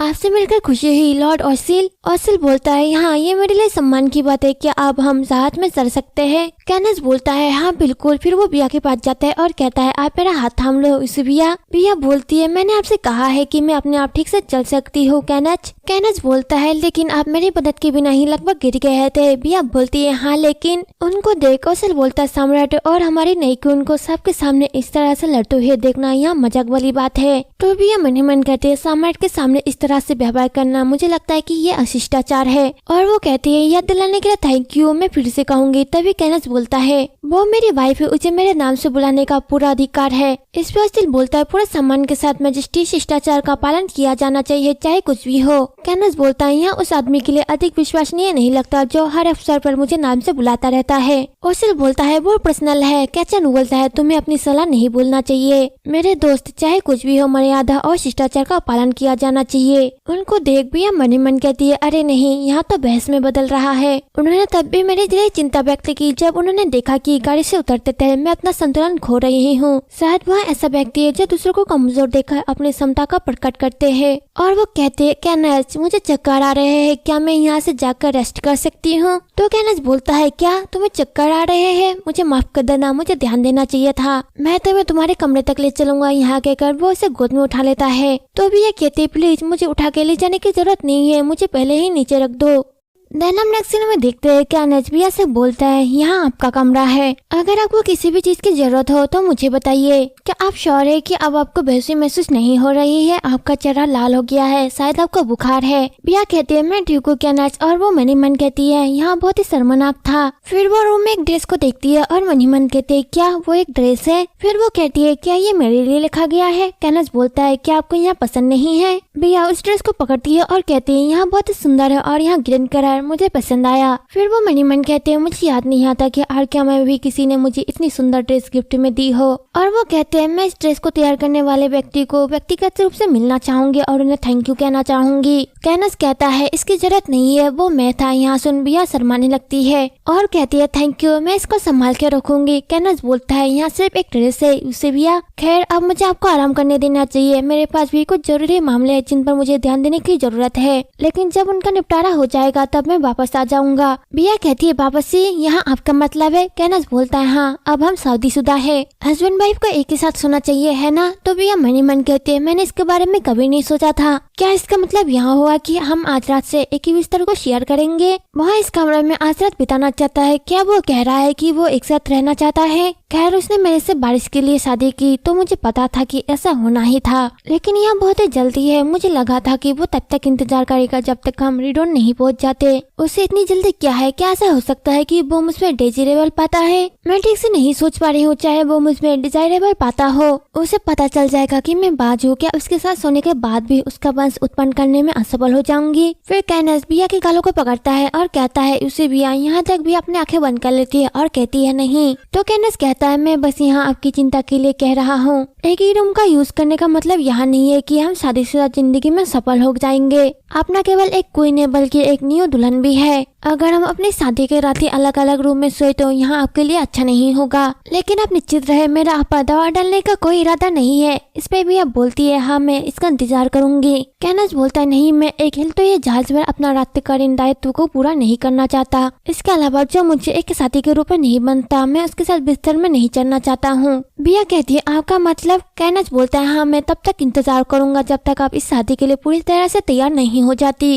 बिया कहती है लेकिन क्यों? मैंने सोचा था कि तुम मेरे से एक बारिश पाने के लिए एक्साइटेड हो। कैनस बोलता है यहाँ तो हमारी पहली रात है और दुल्हन पहले से ही राज्य के उत्तराधिकारी को सुरक्षित करने के लिए एक्साइटेड है। मैं कितना धन्य हूँ कि मुझे ऐसी समर्पित वाइफ मिली, लेकिन मुझे कोई भी जल्दी नहीं है। इसी भी अगर तुम मुझे एक बारिश देना चाहते हो, कम से कम मेरे से प्यार करने का दिखावा तो करो। यहाँ कहकर वो उसके बालों पर किस करता है और फिर से कहता है फिर भी हमारी शादी की शुरुआत एक राजनीतिक विवाद से हुई थी, फिर भी मैं आशा करता हूँ कि हमारे बीच सच्चा प्यार पनपे। हम नेक्स्ट सीन में देखते हैं कैनस अपने ऑफिस में काम करता है और मनी मन बिया के बारे में सोचने लगता है। वह कहता है उसी बिया जितना मैंने सोचा था यहाँ उससे भी कहीं अधिक कठिन है, या फिर यहाँ तरीका बेहतर है। यहाँ हम दोनों के लिए आसान होगा कि उसे अपना पास्ट याद नहीं है, इस तरह से हम नई शुरुआत कर सकते हैं। तभी वहाँ पे ओसिल आता है और वो चिल्लाते हुए कहता है योर मैजेस्टी यहाँ क्या है जो मैं सुन रहा हूँ? हमारे लोगों को आर्किया की सीमाओं की रक्षा के लिए भेजा जा रहा है। आपने इस विषय पर मेरे से चर्चा क्यों नहीं की? कैनस बोलता है हमारे कारण आर्किया के लोग बिना किसी गार्डन के रह गए हैं, हमें इसकी भरपाई करने के लिए हर संभव कोशिश करनी चाहिए। ओसिल कहता है आर्किया के साथ यहाँ अलायंस मैरिज पूरी तरह से बकवास है, हम हर मामले में उनसे बचते हैं, हमें उस तुच्छ राष्ट्र को अधीन करने से कौन रोक सकता है? आपने ना तो खनन की मांग की और न ही उनकी तिजोरियों में रखे जाने वाले खजानों की। आप किसी लाडली प्रिंसेस के हाथों में पड़ने के लिए अपने वफादार नाइटों की जान जोखिम में डाल रहे हैं। कैनस बोलता है अपने शब्दों पर ज्यादा गौर करो। ओसिल यूसीबिया कोई लाड़ प्यार से पली बड़ी प्रिंसेस नहीं है, मैं उसके लिए सब कुछ और उससे भी अधिक त्यागने के लिए तैयार हूँ। जब बात उसकी आती है तो कोई भी कीमत उससे अधिक नहीं है। ओसिल चिल्लाते हुए कहता है अविश्वसनीय, तुम्हारे दिमाग में क्या आ गया है? तो कैनस पेपर रखो उसके ऊपर फेंकते हुए कहता है बाहर निकाल जाओ, तुम्हारे लगातार गुस्से के बिना भी कमरा पहले से ही काफी घुटन भरा है। ओसिल कहता है यहाँ तो बहुत ही ठंडा है, आपका क्या मामला है? फिर हम दूसरी ओर बिया को देखते हैं जिसी की उल्टी आ रही होती है और वो मनी मन कहती है मैं बीमार महसूस कर रही हूँ, मेरे साथ क्या हो रहा है? क्या यहाँ आर्केबून की पावर का मेरे से दूर हो जाने का इफेक्ट है? मैं कैनस को यहाँ पता नहीं चलने दे सकती कि मैं अपनी पावर को खो रही हूँ। मैं किसी मेड को यहाँ कहूंगी कि वो मेरे लिए दवाई ले आए। यहाँ कहते हैं वो जाने लगते हैं लेकिन उसे चक्कर आने लगते हैं और वो मनी मन कहती है मुझे स्ट्रांग बनना होगा। तभी वहाँ पे कैनस आ जाता है। उसकी आवाज को सुनकर बिया बोलती है क्या वहाँ पे कोई है? जो कोई भी हो आपके पास जो भी दवाई हो वो मुझे लाकर दे दीजिए। कैनस बोलता है दवा? क्या तुम ठीक नहीं हो? यहाँ सुन बिया चुकती है कहती है कैनस यहाँ बस हल्का सा सिर दर्द है और मैं बिल्कुल ठीक हूँ। कैनस कहता है आप जो कह रहे हैं वहाँ क्लियर नहीं है, आप बहुत ही पीले दिख रहे हैं, मैं जल्दी ही एक फिजिशियन को बुलाऊंगा। तभी बिया को उल्टी आने लगती है तो कैनस उसे पकड़ लेता है। फिर बिया मनी मन कहती है तो बिया मनी मन कहते हैं मुझे उल्टी आ रही है, मैंने सुबह से कुछ भी नहीं खाया फिर भी, और वो कैनस के ऊपर ही उल्टी कर देती है। यहाँ देख वो ज्यादा घबरा जाती है और मनी मन कहती है नहीं मैंने यहाँ क्या कर दिया। फिर कैनस अपने शर्ट को देखता है और कहता है आपको मुझे एक फिजिशियन को बुलाने देना चाहिए था। इससे बिया यहाँ सुन बिया आज बहुत ज्यादा घबराने लगती है और इसे चक्कर आने लगते हैं। फिर वो कहती है मैं आपसे माफी चाहती हूँ, मेरा ऐसा करने का कोई भी इरादा नहीं था। और वो मनी मन कहती है मुझे अभी क्या करना चाहिए, मैंने पहले से ही गलत शुरुआत कर दी है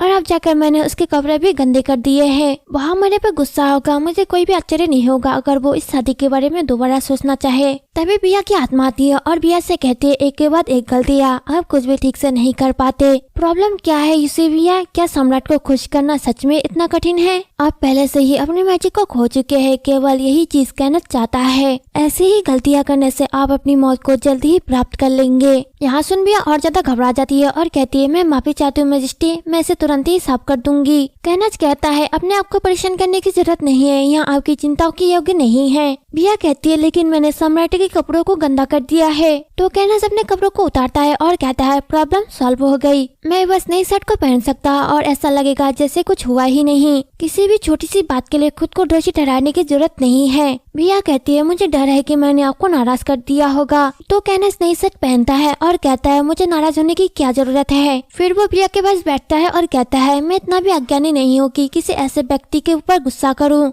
जो किलरी समुद्र की बीमारी से पीड़ित है। बिया कहती है समुद्र की बीमारी? तो कैनस बिया के सिर और गालों को पकड़ते हुए कहता है हाँ समुद्र की बीमारी। यहाँ आपकी पहली जहाज की ट्रिप है ना? मुझे आपके लिए और अच्छे से मैनेजमेंट करना चाहिए था। किसी भी सिचुएशन में आपको इस छोटी सी बात के लिए और अधिक परेशान होने की जरूरत नहीं है, लेकिन अभी भी मुझे यहाँ युद्ध के मैदानों के दिनों की याद दिलाता है। मेरे लाइफ में एक ऐसा टाइम था जब मैं हमेशा एक युद्ध क्षेत्र से दूसरे युद्ध क्षेत्र की ओर जाता रहता था। उसी टाइम मेरी मुलाकात एक यंग मैन से हुई जो लगातार मेरे पीछे पड़ा रहा और क्रांति में शामिल होने के लिए मौका मांगता रहा। वो मुझे परेशान करता रहा। वो कहता रहा, मैं आपकी सेवा करूंगा, मैं खुशी खुशी आपके लिए अपना जीवन भी दे दूंगा। खैर, आप समझ गए होंगे। एक दिन फिर हम एक कटे हुए लाश की ओर पहुंचे। फिर उसने मेरे पर ही उल्टी कर दी। क्या आप समझ सकते हैं कि वह यंग मैन कौन था? वह ओसिल था। तो भी मनी मन कहती है, ओसिल बैनर? फिर कैनस बोलता है, और इस घटना पे माफी मांगने की बजाय उसने मुझे दोषी ठहराया उस लाशटी को चुनने के लिए जो हमें लाश तक ले गया। बिया कहती है, मुझे बिल्कुल भी विश्वास नहीं हो रहा, और वो हंसने लगती है। फिर कहती है, किसने सोचा था कि वो इतना नाजुक यंग मैन होगा? मुझे अभी भी शक होने लगता है कि उस कठोर आदमी के पीछे कोई नरम आदमी भी छिपा हुआ होगा। इसकी स्मेल को देख के न शर्माने लगता है और कहता है, खैर कई सालों के बाद वहाँ कंफर्टेबल होकर यहाँ बोलने का डिसीजन लिया कि वो कभी भी रोने वाला बच्चा नहीं बनेगा। इसी तरह टाइम अपना ज्यादा चलाता रहता है। ऐसे ही कुछ और ट्रिप के बाद आज की ऐसी छोटी सी दुर्घटना आपकी यादों से मिट जाएगी, और जब इसे आप याद करते हैं तो यहाँ सागर में कोहरे से अधिक कुछ भी नहीं होता। भैया कहते हैं, समुद्र में कोहरा, और वो मनी मन कहते हैं, मुझे आश्चर्य है कि क्या वो भी ऐसा ही महसूस करता है। अपनी यंग एज में जो उसे भयंकर चीजें देखनी पड़ी वो उसकी यादों में सिर्फ एक सागर की बूंद जैसी है। अगर रियली में ऐसा है तो जीवन उसके प्रति कितना निर्दयी रहा होगा। काश मैं असली कैचन रियोडन के बारे में और अधिक जान पाती। हिस्ट्री और अफवाहों के चरित्र से क्रूर और निर्दयी आदमी नहीं। थोड़ी देर बाद वहाँ पे फिजिशियन आता है और वो कहता है, अरे नहीं, मैं लेट हो गया। फिर वो कैनस को बुलाता है, योर मैजेस्टी। तो कैनस बोलता है, ओहो, वहाँ आ गया। बिया कहती है, क्या हम किसी का वेट कर रहे थे? कैनस बोलता है, हाँ, मैंने फिजिशियन को बुलाया। बहुत छोटा बस अभी आ रहा है। एक फिजिशियन को हमेशा तैयार रहना चाहिए। बिया कहती है, बाहर अभी भी अंधेरा है कैनस, सूरज अभी तक नहीं निकला है। फिर कैनस बोलता है, आप किसका इंतजार कर रहे हैं? अंदर आइए और अपना काम कीजिए। फिजिशियन अंदर आता है और वो कहता है, मैं आपसे माफी चाहता हूँ क्वीन, मैं सबको सुनिश्चित करना चाहता था कि सब तैयार है। कैनस बोलता है, बहाने मत बनाओ, क्वीन को तुम्हारी जरूरत है। फिजिशियन बोलता है, यहाँ बहुत ही सम्मान की बात है मैडम, मैं साइमन कोर्ट फिजिशियन हूँ।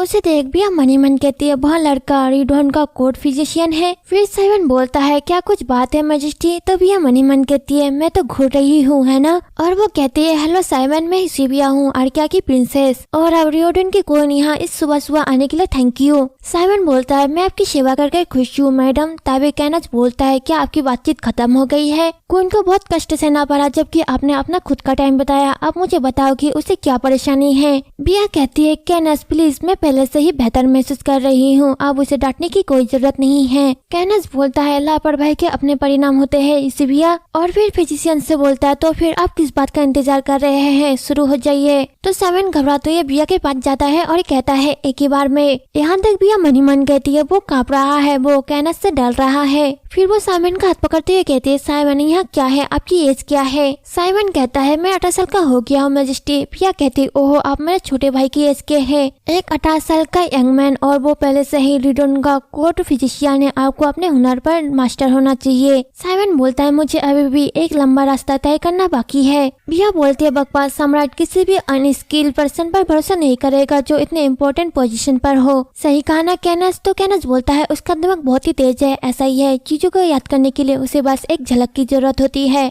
मैंने उसे कोर्ट पर सिर्फ इसलिए पेश किया क्योंकि वो एक दिन काम आएगा। आखिरकार हर कोई इतनी कम एज में पूरे मानव शरीर के चार्ट को पूरी तरह से याद नहीं कर सकता। यहाँ सुन साइमन खुश हो जाता है और बिया कहती है, देखा, आप सोचते थे कि आप बस एक संपत्ति है, लेकिन अब वहाँ आपको पसंद करता है। आप उसके इर्द गिर्द इतनी उछल कूद करने की जरूरत नहीं है। फिर साइमन बोलता है, मैजेस्टी मुझे सम्मानित करते हैं, लेकिन मेरे पास ज्यादा टैलेंट नहीं है, लेकिन मुझे सेवा करना है अपनी पूरी एबिलिटी के साथ। तो बिया कहते हैं, थैंक यू साइमन, यहाँ जानकर तसल्ली मिली कि हमें अच्छे हाथे मिले हैं।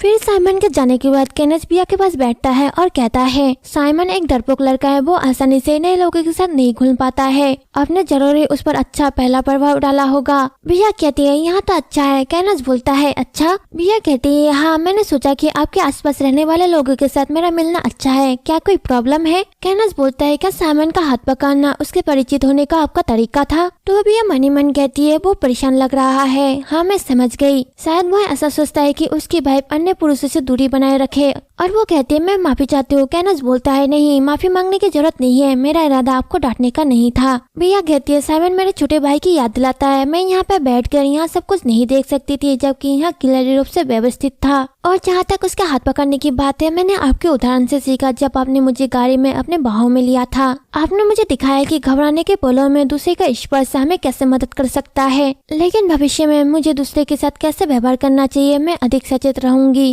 कैनस बोलता है ओहो इसी बिया। बिया बोलती है हाँ मैं तो बस तभी। कैनस उसे कुछ खिलाता है तो बिया बोलती है यहाँ क्या है। कैनस बोलता है यहाँ बस उस कड़वी दवाई पीने के बाद अपने मुंह को साफ करने के लिए है। उसे खाने के बाद बिया बोलती है कैंडी रास्पबेरीज मुझे यहाँ बहुत ही पसंद है। तो कैनस बोलता है आगे बढ़ो और पेट भर कर खाओ, यहाँ बहुत कुछ है। फिर बिया उसे खाती है और कहती है मैं जी भर कर खा रही हूँ। कैनस बोलता है लेकिन तूने अभी भी वहाँ बेरी नहीं निकली जो मैंने तुम्हें पहले मुंह में डाली थी, जैसे कि एक छोटा खरगोश पत्ती कुतर रहा हूँ। यहाँ कहते हुए वो बिया के पास पहुँचता है तो बिया ब्लश करने लगती है। फिर कैनस बोलता है साइमन की दवा जल्दी ही असर करने लगेगी, इससे पहले कि आप इसे जाने आप बेहतर महसूस करने लगेंगे और बहुत देर हो गई है इसलिए थोड़ी नींद लेने की कोशिश करो। फिर बिया बोलती है लेकिन आप क्या करेंगे। कैनस बोलता है मुझे अभी भी कुछ डॉक्यूमेंट्स की कार्रवाई करनी है। बिया बोलती है तो क्या फिर से बाहर जा रहे हैं। कैनस बोलता है नहीं मैं डॉक्यूमेंट्स यही लाया हूँ, मैं तुमको यहाँ पे अकेले नहीं छोड़ सकता जब तक कि मैं यहाँ सुनिश्चित ना कर लूँ कि तुम ठीक हो। अभी आराम करो इसे बिया, मैं तुम पर नजर रखूंगा।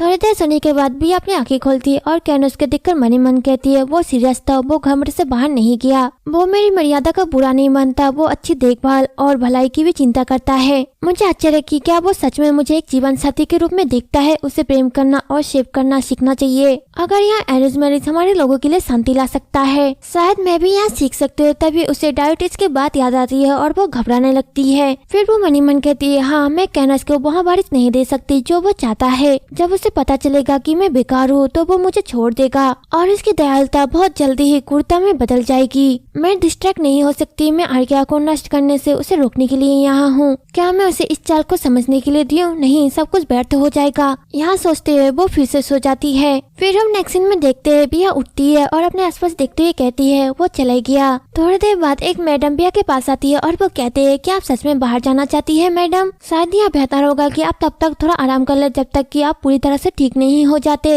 बिया कहती है चिंता मत करो, रात में अच्छी तरह से आराम करने के बाद मैं बेहतर महसूस कर रही हूँ। इसके अलावा यहाँ मेरा पहला मौका है जब मैं जहाज में ट्रिप कर रही हूँ। कैबिन में दिन भर सोना यहाँ बेकार होगा। यहाँ कहते हैं वो बाहर जाती है और बाहर के व्यू को देखकर वो बहुत ज्यादा खुश हो जाती है और वो मनी मन कहती है तो समुद्र ऐसा दिखता है। तभी वहाँ पे कुछ नाइट आते हैं और वो कहते हैं क्वीन की जय हो। यहाँ सुन भी पीछे मुड़ के देखती है और कहती है ओहो जेंटलमैन, आपकी कड़ी मेहनत के लिए थैंक यू। और वो मनी मन कहती है वाह जो कल रात मैंने ओसिल के चेहरे पर देखा था वे अभी भी मेरे से सावधान है, उनमें से हर एक। इसमें कोई भी आश्चर्य की बात नहीं है, उनके लिए मैं एक अजनबी से अधिक कुछ भी नहीं हूँ। रिडोन एक नए साम्राज्य के रूप में उभरा है। कैनस को रियली में आर्या की मैजिक बंसवाली की जरूरत है, लेकिन रिडोन के कुलीन वर्गों में से एक वाइफ जो उनकी प्रजा के समर्थक को जुटाने में मदद कर सकती थी। हालांकि अपने लोगों की उम्मीदों पर खरा उतरने की बजाय कैनस ने एक अज्ञात और छीन होते हुए विदेशी प्रिंसेस से शादी करना चुना। इसलिए इसका थोड़ा सा छुपा हुआ अविश्वास, अगर नहीं तो नापसंद कह लो, मुझे अपने घर में इस तरह की प्रॉब्लम का सामना नहीं करना पड़ा क्योंकि आर्या में हमें उसी के साथ सम्मानपूर्वक व्यवहार किया जाता है। अब मैं अचानक यहाँ जानकर डर गई हूँ कि रिडोन में मेरे लिए क्या रखा है। तभी वहाँ पे साइमन आता है और वो चिल्लाते हुए कहता है यूर मैजेस्टी थैंक गॉड, मैंने आपको ढूंढ लिया, मैं आपको हर जगह ढूंढ रहा था मैडम। तो भी ये कहते अगर बात कल रात के लक्षणों की है तो मैं आपको विश्वास दिलाती हूँ कि अब मैं पूरी तरह से ठीक महसूस कर रही हूँ। आपकी दवा ने जादू की तरह काम किया। इस पे साइमन बोलता है आज बहुत ही ठंड है, अगर आप ज्यादा टाइम तक के बाहर बिताओगे तो आपको सर्दी लग जाएगी। फिर उसके पीछे कहना चाहता है और वो कहता है अगर ऐसा हुआ तो जान ले कि आपकी लापरवाही को नजरअंदाज नहीं किया जाएगा कोर्ट फिजिशियन। उसके आवाज को सुन साइमन चौंक जाता है और बिया कहती है कैनस। तो कैनस बिया को अपने गोद में लेता है और कहता है जब मैं वापस आया था तुम अपनी कैबिन में नहीं थी, चलो मैं तुम्हें वापस अंदर ले चलता हूँ। यहाँ देख। बिया कहती है ओहो प्लीज मुझे नीचे उतारो कैनस। तो कैनस बोलता है जहाज बहुत ही ज्यादा हिल रहा है, मैं तुम्हें फिर से गिरने नहीं देना चाहता। उनको इस तरह से देख साइमन लंबी सांसें लेता है। फिर बिया कैनस से बोलती है आपको फॉलो करने वाले सम्राट को इस तरह का व्यवहार करते हुए देख नापसंद करेंगे। कैनस बोलता है तो क्या यहाँ मेरे शिष्टाचार का मुद्दा? यहाँ कहते वो उसे इसके रूम में ले जाता है। बिया कहती है आप अपने लोगों के लिए एक अधिकार की आकृति है। यहाँ बहुत ही गलत होगा कि अगर आप जहाँ भी जाए वहाँ पे एक लेडी को अपने बाहों में ले जाए। फिर कैनस बोलता है यूसी बिया कुछ तो बात है, यहाँ बात मुझे आपको पहले ही बता देनी चाहिए थी।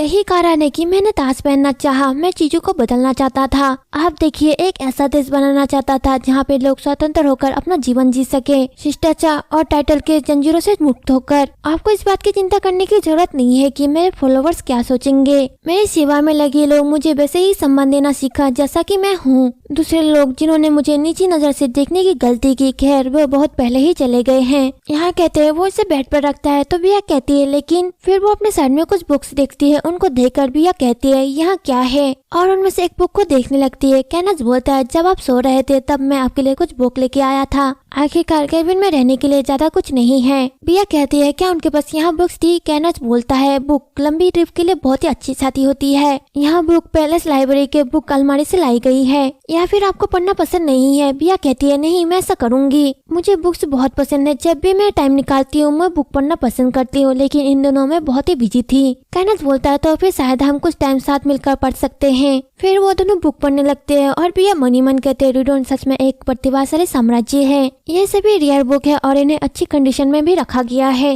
वे कहते हैं कि रूडोन पैलेस लाइब्रेरी महाद्वीप की सबसे बड़ी लाइब्रेरी है। कैनस का बुक के प्रति इतना अट्रैक्शन है, इसका कारण रहा होगा। जितना अधिक मैं उसे जानती हूँ उतने ही अधिक नए पहलू की मैं खोज करती हूँ। मैंने उसे हमेशा एक युद्ध अनुभवी नाइट के रूप में देखा है, न किसी ऐसे व्यक्ति के रूप में जो किताब में डूबे रहता हो। और जब वो किसी गहरी सोच में होता है वो ऐसे ही दिखता है। यहाँ सोचते वो स्माइल करने लगती है और वैसे मनी मन कहते हैं पिछली लाइफ में भी पढ़ना मुझे पसंद था। महल में बिना संगीत के बिना मैंने दूसरों की रचनाओं को पढ़कर अपने अकेलेपन को दूर किया। इससे मुझे उन लेखकों और उनके विचारों को जानने का अवसर दिया जिनसे मैं पहले कभी नहीं मिली थी। लेकिन अब मुझे पता है कि ऐसा कैसे लगता है जब मेरे पास कोई ऐसा व्यक्ति हो जिसे किताबें पढ़ना बहुत ही पसंद हो। यहाँ बहुत ही अच्छा होगा अगर ईदुन में जो जीवन मेरा इंतजार कर रहा है वो भी इतना शांतिपूर्वक हो। यहाँ सोचते है बिया सो जाती है। थोड़ी देर बाद कैनस उसे जगाता है तो बिया उठती है और कहती है कैनस यहाँ क्या है। तो कैनस बोलता है जहाज बंदरगाह की ओर बढ़ रहा है, हम बहुत ही जल्द महल में एंटर करेंगे। हम नेक्स्ट सीन में देखते हैं बिया बोलती है क्या आपको अपने लोगों के सामने नहीं जाना चाहिए। आखिरकार आप एक विदेशी प्रिंसेस को अपने वाइफ के रूप में लेकर लौटे रहे हैं। आपके लोग सांस को रोककर व्याकुलता से इसका इंतजार कर रहे होंगे।